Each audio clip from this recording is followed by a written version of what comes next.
Hello everyone, आज हम इस वीडियो में टेंस से ट्रांसलेशन करना सीखेंगे। जैसा कि आपको पता होगा कि ट्रांसलेशन केवल टेंस के द्वारा ही नहीं की जाती, लेकिन ये अपने आप में स्टार्टिंग अवश्य मानी जाती है। तो आज हम टेंस की स्टार्टिंग करते हैं। देखिए, ध्यान से समझिए, जैसा आपको बताया जाता है उसकी प्रैक्टिस कीजिए, तो आप निश्चित रूप से टेंस से बनने वाले वाक्य को बना पाएंगे। जैसा कि आप देख सकते हो कि इसे टेंस चार्ट कहते हैं। टेंस को 3 भागों में बांटा गया है, प्रेजेंट, पास्ट, फ्यूचर। फिर इन तीनों के 4 पार्ट किए गए हैं। नंबर 1 पे indefinite, continuous, perfect and perfect continuous. अब आप देख सकते हो कि इनको अगर ध्यान से देखें तो ये 4 जब इनके पार्ट किए गए तो ये 12 पार्ट बनकर के आ गए। तो अब ये जो हिंदी में लिखे हुए हैं ये इनकी पहचान कहलाती है, और इंग्लिश वाले अपने आप में हेल्पिंग वर्ब कहलाते हैं। तो जैसे प्रेजेंट इंडेफिनेट का पहला बॉक्स, पास्ट इंडेफिनेट ये इधर वाला बॉक्स। इस तरीके से आपसे पूछा जाएगा कि ये बॉक्स किसका है, तो आपको देखना है कि पास्ट का है और इधर परफेक्ट का है। तो ये पास्ट परफेक्ट का है। तो आपको देखना है कि यदि आपसे पूछा जाए कि पास्ट परफेक्ट के हेल्पिंग वर्ब कौन से होते हैं, तो आपको कहना है हैड। और पूछा जाए कि आपके पास्ट परफेक्ट की पहचान क्या होती है, तो आप कहना चुका था, चुके थे, चुकी थी।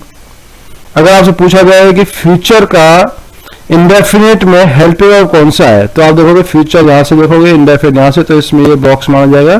तो इसके हेल्पिंग वर्ब होंगे शैल या विल, पहचान होगी गा, गे, घी। तो इस चार्ट को आप ध्यान से याद कर लें, और जैसे मैंने आपको कहा है कि सुनाने के लिए आप उस तरीके से तैयार हो जाएं। अब किसी भी टेंस को बनाने के लिए आपको नियमों की आवश्यकता पड़ती है। तो आपको देखना है कि वाक्यों को बनाने के लिए निम्नलिखित नियमों का ध्यान रखें। यदि किसी भी टेंस का साधारण वाक्य बनाना पड़ जाए या असर्टिव सेंटेंस, तो सबसे पहले सब्जेक्ट का प्रयोग किया जाता है, फिर उसी टेंस का हेल्पिंग वर्ब, फिर उसी टेंस में आने वाली वर्ब की फॉर्म, प्रीपोजिशन और ऑब्जेक्ट। प्रश्नवाचक वाक्य जो इंटरोगेटिव सेंटेंस होते हैं उसमें अंतर केवल यह है कि हेल्पिंग वर्ब को आप सब्जेक्ट से पहले ले जाते हो, फिर वर्ब की फॉर्म सब्जेक्ट के बाद आती है, प्रीपोजिशन उसके बाद, फिर ऑब्जेक्ट। ध्यान रहे कि प्रीपोजिशन और ऑब्जेक्ट हर वाक्य में होने आवश्यक नहीं होते। आगे है नेगेटिव सेंटेंस, नकारात्मक वाक्य। इसमें आपको सब्जेक्ट के बाद हेल्पिंग वर्ब लगाना है, फिर नॉट लगाना है, फिर वर्ब की फॉर्म, प्रीपोजिशन, ऑब्जेक्ट। ऐसे वाक्य होते हैं जो दोनों ही प्रश्नवाचक और नकारात्मक होते हैं। हेल्पिंग वर्ब उसमें सबसे पहले लगाओ, सब्जेक्ट लगाओ, नॉट लगाओ, वर्ब की फॉर्म लगाओ, प्रीपोजिशन, ऑब्जेक्ट लगाओ। तो इस तरीके से आपको ध्यान देना है कि ये चारों नियम आपको किस तरीके से प्रयोग करने हैं।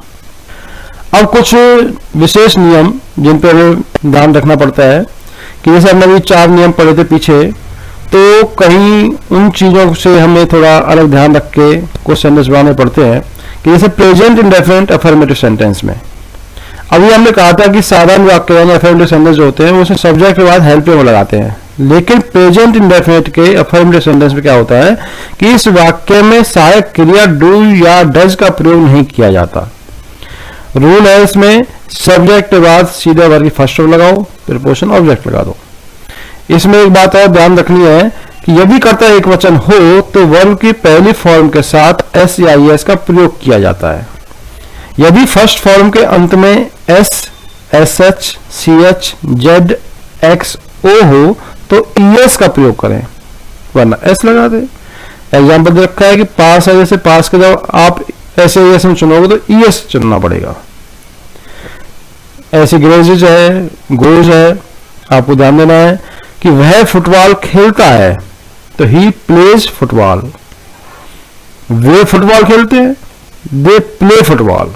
यानी कि आपको देखना है कि इसमें कर्ता एक वचन था तो इसमें एस आ गया, इधर बहुवचन था तो इधर एस नहीं लगाया।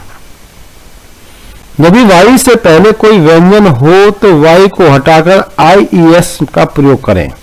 जैसे ट्राई फॉर्म जो होती है उसमें T R Y first form होती है, तो इसे चेंज करोगे FTRIES हो जाएगा। एग्जाम्पल है वह पतंग उड़ाता है, ही फ्लाइज अ काइट। तो इस नियम को ध्यान रखें कि जब आप प्रेजेंट इंडेफिनिट साधारण वाक्य बनाओगे तो उसमें आप हेल्पिंग और डू या डज का प्रयोग नहीं करोगे।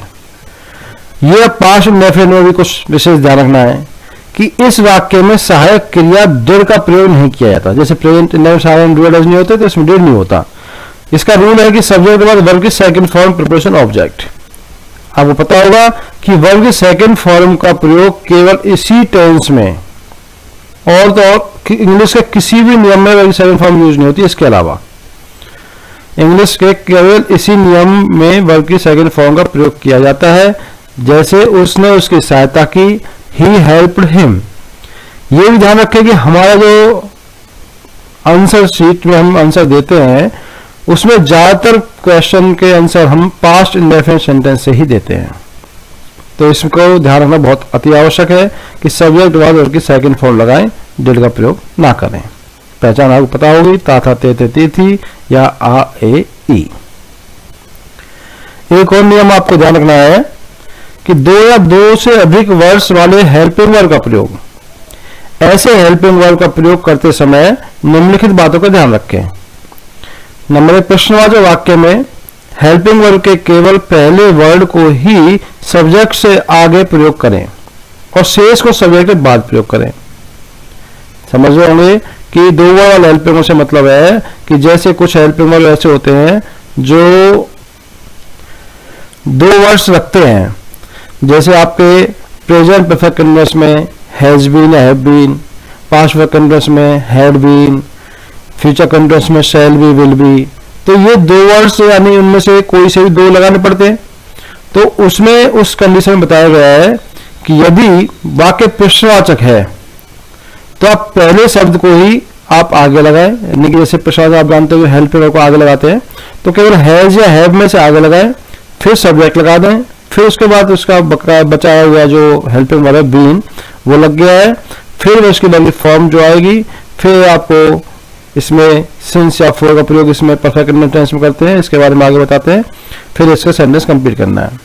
नकारात्मक वाक्य में आपको नॉट का ध्यान रखना है कि नॉट जो है हेल्पिंग वर्ब के दोनों वर्ड्स के बीच में प्रयोग किया जाता है। जैसे वह सुबह से नहीं पढ़ रहा है तो नेगेटिव वाक्य हो गया, तो he has not been not नहीं, has not been reading since morning. तो आप इन दो वर्ड वाले हेल्पिंग वर्ब को ध्यान से यूज करें। अब आपको परफेक्ट कंटीन्यूअस जो टेंस होते हैं, जब प्रेजेंट का हो, पास्ट का, जब फ्यूचर का हो, यानी परफेक्ट कंटीन्यूअस टेंस जो होते हैं, इन वाक्यों में प्राय किसी समय का जिक्र होता है जिसे जो इंग्लिश सेंटेंस होता है उसके अंत में प्रयोग किया जाता है, परंतु उससे पहले सिंस या फॉर का प्रयोग अवश्य करें। जैसे सिंस का प्रयोग करते हैं पॉइंट ऑफ टाइम के लिए, जैसे आपका 8 बजे आ गया या मॉर्निंग है, संडे है, जनवरी है, 15 अगस्त है, कोई भी सन आ जाए। राम 8 बजे से खेल रहा है तो Ram has been playing since 8 o'clock। For का प्रयोग ये होता है पीरियड ऑफ टाइम के लिए होता है, जैसे आपका कितने भी सेकंड हो, मिनट्स हो, आवर हो, डेज हो, वीक हो, मंथ्स हो, ईयर्स हो या सेंचुरीज हो, ये सब पीरियड ऑफ टाइम में आते हैं। तो इनका प्रयोग आप समझ लें कि समय जो होगा उससे पहले इनका प्रयोग किया जाता है। अब आपको प्रेजेंट इंडेफिनिट के रूल्स, जैसे आपसे पूछा जाता है कि प्रेजेंट इंडेफिनिट का वाक्य है उसका साधारण वाक्य का नियम बताएं, तो आप बोले कि सब्जेक्ट के बाद आप वर्ब की फर्स्ट फॉर्म लगाओगे, फिर प्रीपोजिशन, फिर ऑब्जेक्ट। नोट आपको इसके साथ बोलना होता है। यदि कर्ता एक वचन हो तो वर्ब की फर्स्ट फॉर्म के साथ एस या आई एस का प्रयोग किया जाता है। जैसे वे फुटबॉल खेलते हैं, दे प्ले फुटबॉल, और वह पुस्तक पढ़ता है, ही रीड्स अ बुक। आप इसी का आप इंटरोगेटिव सेंटेंस बनाओगे तो डू या डज पहले लगाओगे, सब्जेक्ट उसके बाद वर्ब की फर्स्ट फॉर्म, प्रीपोजिशन, ऑब्जेक्ट, यानी कि प्रश्नवाचक में हेल्पिंग आते हैं। क्या वह स्कूल जाती है, does she go to school. इसका नेगेटिव या नकारात्मक वाक्य बनाओगे तो सब्जेक्ट के बाद डू या डज लगाओगे, फिर नॉट, फिर वर्ब की फर्स्ट फॉर्म, प्रीपोजिशन, ऑब्जेक्ट। जैसे राम नहीं रोता है तो राम डज नॉट वीप। आपका इंटरोगेटिव नेगेटिव दोनों हो तो आप डू या डज पहले, उसके बाद सब्जेक्ट, फिर नॉट, फिर वर्ब फर्स्ट फॉर्म, प्रपोजन, ऑब्जेक्ट। क्या वह खाना नहीं खाता है तो does he not eat the food. आप ध्यान दें कि आपको इंटरोगेटिव नेगेटिव सेंटेंस जब आते हैं प्रश्न नकारात्मक, उसमें आपको इस तरीके का नियम का प्रयोग करना पड़ता है। तो अब आपको समझ में आ गया होगा कि आपके किसी भी टेंस को 4 भागों में बांटा जाता है। साधारण में हो गया, प्रश्नवाचक हो गया, नकारात्मक हो गया, प्रश्न नकारात्मक हो गया। तो जब आपसे पूछा जाए कि उसका नियम बताएं तो आपको उसी टेंस का हेल्पिंग वर्ब यूज करना है जहां पे उसका प्रयोग होना है, और उसी टेंस की वर्ग की फॉर्म बतानी है जो आपको उसमें लगानी होती है। ऐसे प्रेजेंट कंटीन्यूअस में आप ध्यान रखोगे कि साधारण वाक्य में आपको सभी बार हेल्पिंग वर्ब इजामार बोलना है, वर्ब की चौथी फॉर्म बोलनी है।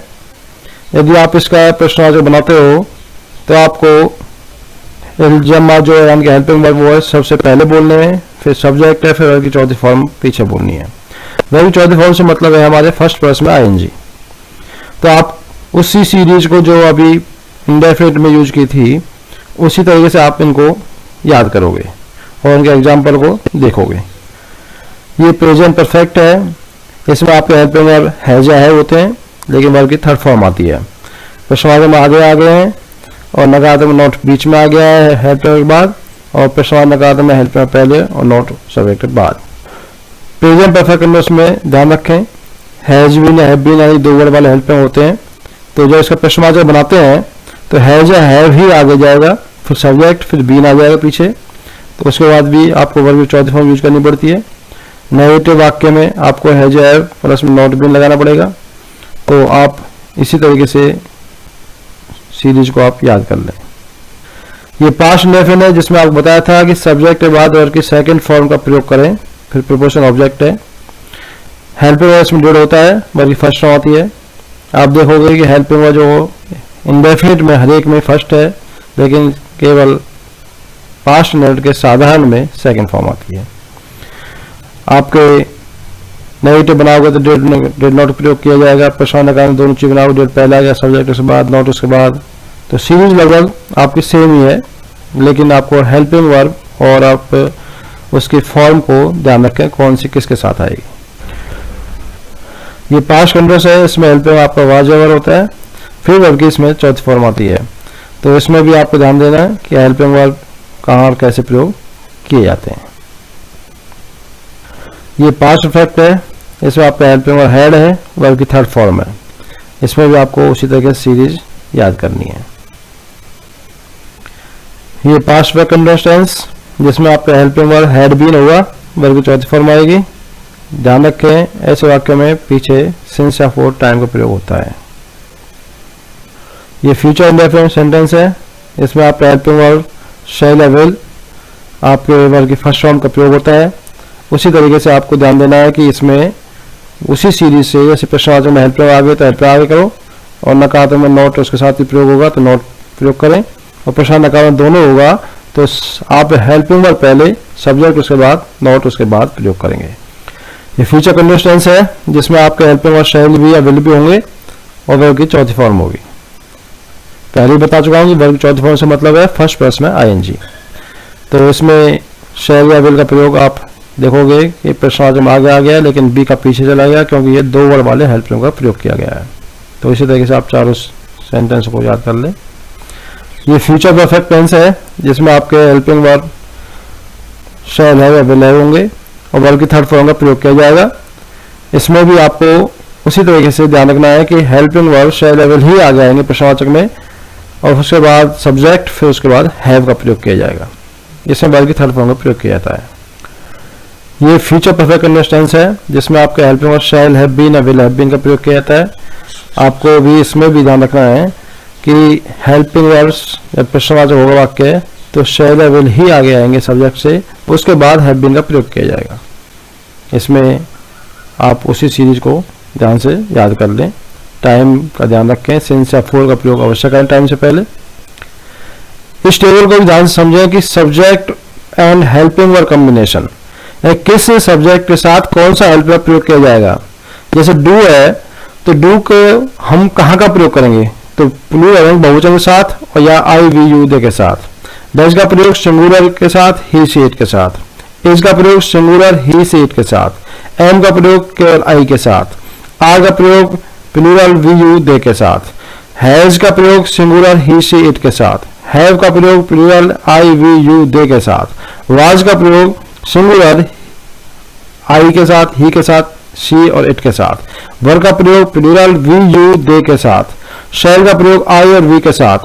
विल का प्रयोग सिंगुलर प्लूरल ही से इट यू दे के साथ। यानी कि शैल को देखेंगे तो आपका आई और वी के साथ आएगा, बाकी के साथ विल का प्रयोग किया जाएगा। तो उम्मीद है कि आपको इस नियम से ट्रांसलेशन बनाने में सुविधा होगी।